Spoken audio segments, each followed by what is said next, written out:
Let's talk about the meat on your plate: chicken, beef, pork.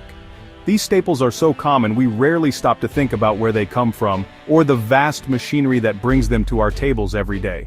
In America, that often means Tyson Foods.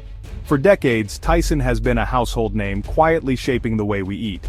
Tyson is a giant, dominating the U.S. meat industry like few others. Their reach extends from rural farms to bustling cities, feeding millions every single day. Their products are everywhere, from supermarkets to fast food chains. If you've eaten a chicken nugget or a burger lately, there's a good chance Tyson had a hand in it. They're not just big, they're vertically integrated, controlling every step from hatchery to packaging. This means they oversee the entire process, from raising chicks to shipping out finished products. This scale has made them a pillar of the American diet and economy, employing hundreds of thousands and shaping how the nation eats. In many small towns, Tyson isn't just a company, it's the heartbeat of the community. But now, the machine is sputtering. The once steady hum of production lines is faltering and uncertainty is spreading. Tyson is closing plants across the country, sending shockwaves through communities and the food supply chain. For many, these closures mean more than lost jobs. They mean lost stability. This isn't a minor adjustment, it's a seismic event with real consequences for workers, towns, and the structure of American food. Families are left wondering what comes next. The story isn't just about a company tightening its belt. It's about the ripple effects that touch every corner of the country. It's about the fragility of a system we all depend on.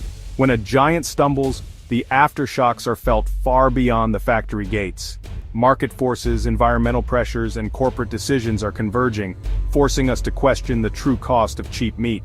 The future of food is suddenly uncertain. Tyson's recent shutdowns aren't just business news, they're a warning sign. They reveal cracks in a system we've long taken for granted. What happens when the industry's cornerstone starts to crack? The impact ripples outward, affecting everything from grocery prices to local economies. Tonight, we look behind the plastic wrap to ask, what's the real price of our meat and what does the future hold? Are we prepared for the changes ahead? The answers are uncomfortable, but they're questions we can't afford to ignore. Our dinner tables, our jobs, and our communities are all on the line. The behemoth is stumbling, and the whole country feels it. The story of Tyson is the story of us all, and its next chapter is still unwritten. When Tyson optimizes its footprint, it leaves behind more than just empty buildings. It leaves a trail of shuttered plants and devastated towns, each one a casualty of corporate strategy. For the people who call these places home, the impact is immediate and deeply personal. Since early 2023, Tyson has closed not just a few, but a slew of key facilities: chicken, pork, beef, and prepared foods, across the country. These closures stretch from the Midwest to the East Coast, leaving a patchwork of loss in their wake. In Perry, Iowa, a pork plant that anchored the town for 60 years vanished overnight. Generations of families who relied on steady paychecks suddenly found themselves facing an uncertain future, with few options left in a shrinking job market. Emporia, Kansas, faces the loss of over 800 jobs as its massive beef plant prepares to close. The closure doesn't just affect workers, it ripples out to local businesses, schools, and the very fabric of the community. In Philadelphia, 2 plants specializing in the city's iconic cheesesteak meat are shutting down, erasing local heritage and hundreds of jobs. The city loses not just economic activity but a piece of its cultural identity. Each closure is more than a statistic, it's a community's future upended, families left scrambling, and a promise of stability broken. The emotional toll is visible in the faces of those left behind, as uncertainty becomes the new normal. Tyson's official line is efficiency, but for those left behind it feels like abandonment. The company moves on, but the people and places affected are left to pick up the pieces, often with little support. The pain is real, the fallout widespread, and the map of misery keeps growing. Each dot on the map represents livelihoods lost, dreams deferred, and communities struggling to redefine themselves. These aren't just business decisions, they're civic catastrophes. Local leaders scramble to find solutions, but the void left behind is hard to fill.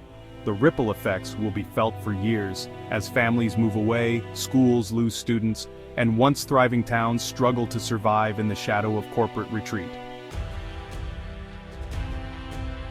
Why is Tyson shutting down plants? It's a question that's left many Americans scratching their heads, especially as beef prices soar at the grocery store and steak nights become a rare treat. The answer is surprisingly simple, yet deeply troubling. America is running out of cows. The once vast herds that roamed the plains are shrinking fast. The U.S. cattle herd is now at its lowest point in over 70 years, battered by relentless droughts that have dried up water sources and scorched grazing lands, and by soaring feed costs that make raising cattle nearly impossible for many ranchers. Faced with these challenges, ranchers have been forced to sell off their herds, shrinking the national supply and driving up prices for everyone from burger joints to backyard grillers. Tyson's beef division lost nearly $300 million last year alone. Factories are sitting idle with not enough cattle to process. Workers are left waiting and entire communities feel the impact. It's like owning a fleet of trucks during a fuel shortage. All the infrastructure is there, but there's nothing to keep it moving. The gears of the industry grind to a halt. The closure of plants like Emporia is a direct result of this broken supply chain, leaving behind empty buildings and uncertain futures for workers. Our centralized food system depends on a steady, predictable flow of livestock, but climate change and economic pressures have shattered that illusion, exposing just how fragile the system really is. When the first link, the farm, breaks, the whole system unravels, from the rancher to the processor to your dinner table. Tyson's crisis is a symptom of a deeper imbalance between industrial ambition and environmental reality, a warning sign for the entire food industry. The empty pastures of the West are now mirrored by empty factory floors in the Midwest, a stark reminder of how interconnected our food system truly is. The meat industry's foundation is crumbling, and unless something changes, the question, "Where's the beef?" may become more urgent than ever. Tyson's troubles aren't unique. The entire American meatpacking industry is in crisis. 2023 and 2024 saw a record wave of plant shutdowns, with giants like Butterball, Cargill, and Foster Farms closing facilities due to weak demand and high costs. Even premium brands like Boar's Head have shuttered plants after food safety disasters, like the deadly Listeria outbreak. The economics of meatpacking are breaking down. High livestock costs, labor shortages, and razor-thin margins are squeezing everyone. The industry's consolidation was supposed to bring efficiency, but it's left the system fragile. Few companies, no shock absorbers. When one giant stumbles, the whole market shakes. Food safety failures and shifting consumer habits add to the turmoil. The Great Shutdown isn't just Tyson's story, it's the story of American meat. The system is sick, and the symptoms are everywhere. The question is, can it recover? Plant closures devastate more than balance sheets. They gut entire towns. In places like Emporia, Kansas, losing hundreds of jobs means families spend less, local businesses suffer, and the economy spirals. These plants are often the heart of their communities, supporting schools, businesses, and civic life. When they close, property values drop, tax bases erode, and essential services are cut. The silence left behind is deafening. A once bustling town can quickly become a ghost town. Corporate efficiency may look good on paper, but on the ground, it's a human tragedy. The promise of prosperity can vanish overnight, leaving communities on a knife's edge. The true cost of consolidation is paid by those left behind. The human cost of closures is staggering, especially for workers and contract farmers.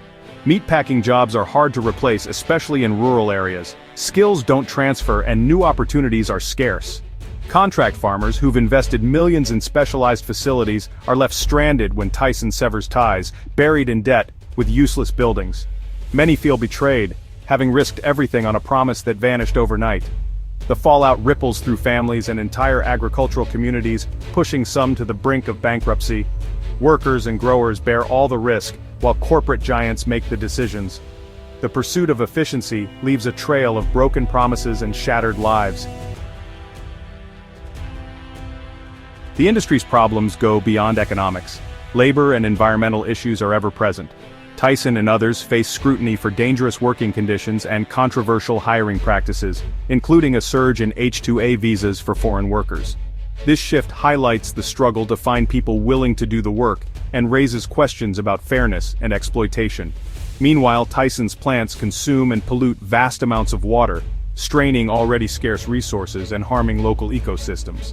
The relentless drive for cheap meat pressures companies to cut corners on safety and the environment. These issues add to the industry's crisis, fueling public and regulatory backlash. The closures are happening against a backdrop of growing concern over the true cost of industrial meat. The industry's social license to operate is under threat. When meatpacking jobs disappear, politics takes center stage. Local officials scramble to help, but on the national stage, the story becomes political theater, especially with figures like Donald Trump. While Trump hasn't commented directly on Tyson's closures, it's easy to imagine his response, blaming weak leadership, bad trade deals, and promising to bring jobs back. He'd likely ignore the complex realities, drought, economics, global markets, and offer a simple story of decline and revival. This narrative resonates with those hurt by closures, turning economic pain into a rallying cry. The real drivers, climate, market forces, corporate strategy, are lost in the noise. Political pressure mounts, but real solutions remain elusive. The crisis becomes a stage for populist promises, not practical fixes. The industry's fate is now a political football. Tyson's plant closures are more than business decisions. They're a reckoning for the entire food system. Years of prioritizing scale and efficiency have left the industry brittle and vulnerable. Climate change, volatile markets, and labor challenges have exposed deep flaws. The fallout is human-lost jobs, indebted farmers, and hollowed-out towns. The social contract between big industry and small communities is fraying. The future is uncertain.